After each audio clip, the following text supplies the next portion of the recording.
Lebanon নিয়ে কিছু প্রশ্ন আমাদেরকে অস্থির করে তোলে। প্রথম প্রশ্ন এই, লেবাননের উপর যখন খুনি ইসরায়েলি আইডিএফ সেনা গণহত্যা চালাচ্ছে, লেবাননের বিস্তীর্ণ অংশকে দখল করে নিচ্ছে, তখনও কিভাবে লেবাননের 1 লক্ষ সৈন্যবাহিনী নীরব হয়ে দাঁড়িয়ে থাকতে পারে?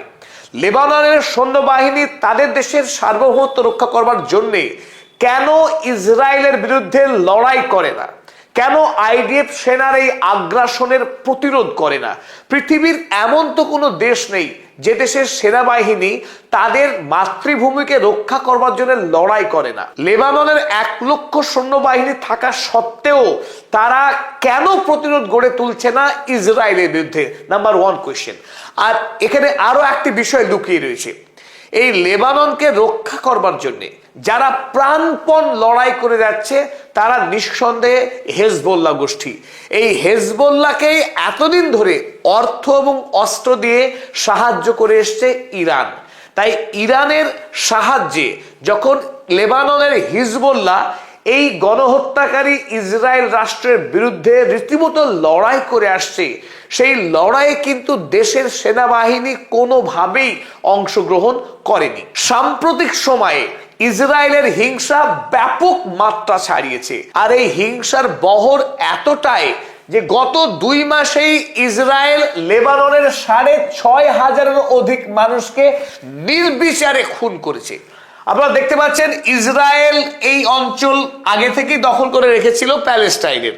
বর্তমানে এই যে লাল চিহ্নিত যে অংশ, লেবাননের এই বিস্তীর্ণ অংশ ইতিমধ্যেই দখল করে নিয়েছে এই আইডিএফ সেনারা। এই অঞ্চলে যত মানুষ বসবাস করতেন লেবাননের, প্রায় 15 লক্ষ মানুষকে তাদের গ্রাম এলাকা থেকে জোর করে বিতাড়িত করেছে এবং আকাশ থেকে মুহুর্মুহু বোমা বর্ষণ করে তারা খুন করেছে এই 6,500-এরও অধিক মানুষকে এই গত 2 মাসে। আকাশ থেকে বোমা বর্ষণের মাত্রা এতই বেশি যে তারা 3 লক্ষ বাড়ির ওপরে বোমা বর্ষণ করেছে।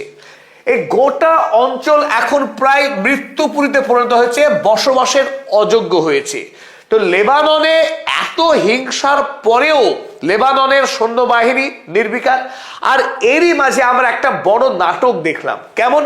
আমেরিকার রাষ্ট্রপতি ডোনাল্ড ট্রাম্প তিনি বারবার প্রতিশ্রুতি দিয়েছেন যে ইসরায়েল লেবাননে আর কোনো রকম হিংসা চালাবে না, লেবাননের মাটি তারা দখল করবে না। এই শর্তে আমেরিকার গ্যারান্টিতে 5 বার যুদ্ধবিরতির চুক্তি হয়েছে। এপ্রিল মাসের 16 তারিখ থেকে জুন মাসের 3 তারিখ, আজকে 6 তারিখ, জুন মাসের 3 তারিখ পর্যন্ত 5 বার শান্তি চুক্তি হয়েছে এই লেবাননের রাষ্ট্রপতি জোসেফ আউন এবং এই গণহত্যাকারী কিট বেঞ্জামিন নেতানিয়াহু, এই 2 নেতার মধ্যে। আর মাঝখানে ডোনাল্ড ট্রাম্প 5 বার যুদ্ধবিরতির চুক্তি স্বাক্ষরের পর 5 মিনিট যুদ্ধ থামেনি। এই বর্বর ইসরায়েল ধারাবাহিকভাবে লেবাননের উপরে গণহত্যা চালিয়ে আসছে। Not a single day without blood. একটা সিঙ্গল কোনো দিন নেই যেদিন ইসরায়েলি বাহিনী লেবাননে খুন হত্যা করেনি। এহেন বর্বরতা সহ্য করার পরেও লেবাননের রাষ্ট্রপতি দিব্যি সুন্দর গালি পাচ্ছেন ইরানকে।